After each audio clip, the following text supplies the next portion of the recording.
नमस्कार दोस्तों, इस वीडियो में हम आपको लेकर चलेंगे मध्य प्रदेश के प्रसिद्ध ओमकारेश्वर ज्योतिर्लिंग की यात्रा पर, जो नर्मदा नदी के बीच बसा हुआ एक दिव्य स्थल है।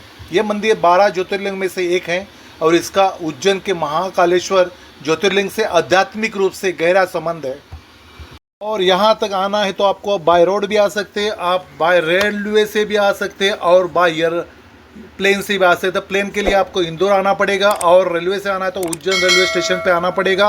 और बाय रोड तो आप कैसे भी आ सकते हैं। उज्जैन से इंदौर से ओमकारेश्वर की दूरी है 80 किलोमीटर, वो आप 2 या 2.5 घंटे में पूरी कर सकते हैं, क्योंकि अगर ट्रैफिक ज़्यादा जाम रहेगा तो आपके लिए ज़्यादा टाइम लग सकता है। इसके लिए मेरा निवेदन है आपसे कि अगर आप ओमकारेश्वर जाना चाहते हैं तो आप जल्दी से जल्दी सुबह 6 बजे या 6 से भी पहले अगर 5:30 बजे निकल जाते हैं तो आपका दर्शन भी अच्छा हो जाएगा और आपको किसी भी तरह की दिक्कतें रास्ते में भी नहीं आएगी। और अगर आप कैब कर देते हैं तो कैब का किराया रहेगा 250 से 3,000 तक एक दिन का किराया रहेगा, मगर वो आपको सही सलामत वहाँ तक लेके जाएंगे, गाइड भी करेंगे और बीच बीच में जो भी अच्छे अच्छे पर्यटन स्थल है वो भी दिखा देंगे और वापस अपने होटल पे छोड़ देंगे। ओमकारेश्वर मंदाता द्वीप नर्मदा नदी खंडवा जिला उज्जैन से लगभग 140 से 150 किलोमीटर दूरी पर है। ओमकारेश्वर का अर्थ होता है ओम के ईश्वर।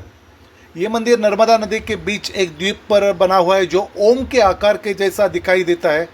यह आदि शंकराचार्य की दीक्षा स्थली भी मानी जाती है और यह स्थान नर्मदा नदी के किनारे स्थित है और नर्मदा को माँ के समान पूज्य माना जाता है।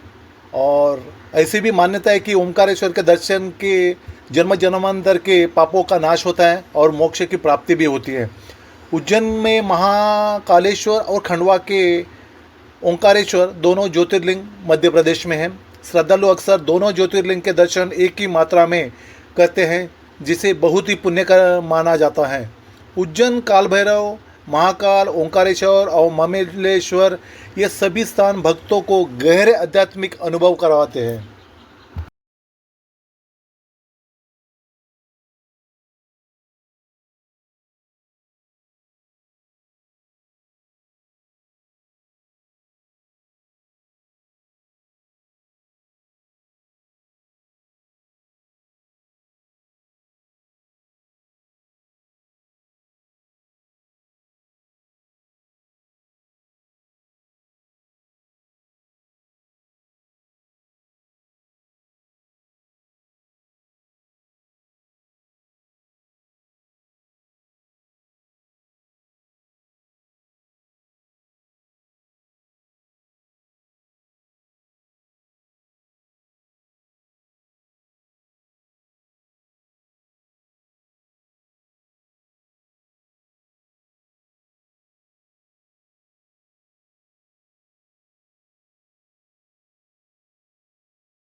हम जिस नदी से बोट से जा रहे हैं वो है नर्मदा नदी, जिसे रेवा और मुक्तिदायिनी नदी भी कहा जाता है।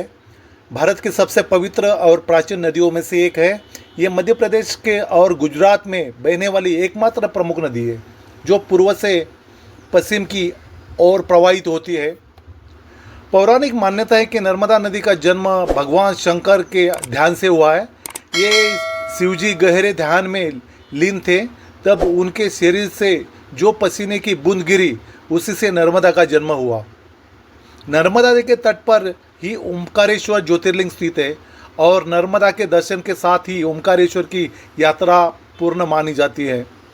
कहा जाता है कि गंगा में स्नान करने से जो पुण्य मिलता है वह नर्मदा के केवल दर्शन मात्र से प्राप्त हो जाता है। नर्मदा के दर्शन गंगा के स्नान के बराबर माना जाता है।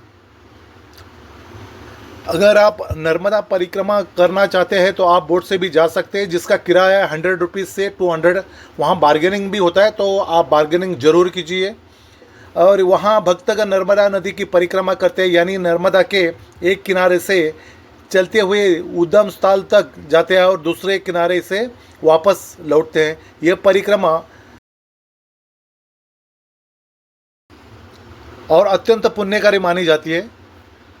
हजारों वर्ष से ऋषि मुनियों ने नर्मदा तट पर तप किया है और ये नदी ध्यान, तप और साधना की एक शक्ति का प्रतीक है। और नर्मदा नदी केवल एक जलधारा नहीं है, बल्कि एक जीवित देवी मानी जाती है।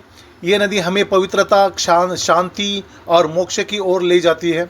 ओमकारेश्वर, अमरकंटक, महेश्वर जैसे तीर्थ नर्मदा के किनारे स्थित हैं और इनके दर्शन से जीवन धन्य हो जाता है। को सामने जो पहाड़ पे प्रतिमा दिख रही है वो आदि शंकराचार्य जी का है। आदि शंकराचार्य भारत के महान संत और दार्शनिक और आध्यात्मिक गुरु माने जाते थे, जिन्होंने अद्वैत वेदांत के सिद्धांत को पुनः स्थापित किया। उन्होंने भारत को एकता के सूत्र में बांधते हुए 4 मठों की स्थापना की थी। स्टैचू ऑफ आदि शंकराचार्य का जी दिख रहा है वो है ओंकारेश्वर नदी के किनारे मध्य प्रदेश में स्थित है और उसकी ऊंचाई है 108 फीट ऊंची है उसकी, और ये एकात्मता की प्रतिमा है। यह प्रतिमा आदि शंकराचार्य जी के 12 वर्ष की आयु के बाल रूप में बनाई गई है।